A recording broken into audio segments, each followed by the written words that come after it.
so to think about the cognitive part of your mind, there is this concept called the science of optimal experience. The science of optimal experience. And it was sort of codified in this book, Thinking Fast and Slow, by Nobel Prize winner Daniel Kahneman. And in it, he talks about how our brain works, okay? So he did a lot of brain studies. And this is how I explain it. This is not how he explains it. This is how I explain it. So if you think about what your day often looks like, isn't it so often like this? Here you are, and here's all the things that you need to do, and all of your energy is being used up all these things, and you go home at the end of the day and you're like, oh, don't talk to me. At least that's me, I don't know. Anybody else feel that way, or am I alone here, right? And also what's happening is not always is a lot of things getting done. I mean, how many times have you been like, I did a lot of things today, what did I do?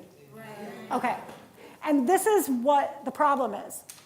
What we want is for our energy to look way more like this, right? Where the things that we need to do, there's a straight line of productivity. We're getting a ton done, and then maybe there's a couple extra things to do. Wouldn't this feel so much better? So much better? And the idea, what this is called in some circles, in these brain science circles, is flow.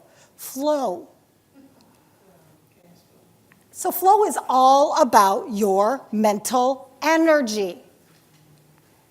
And it's when we can expend considerable effort for long periods of time without having to exert willpower.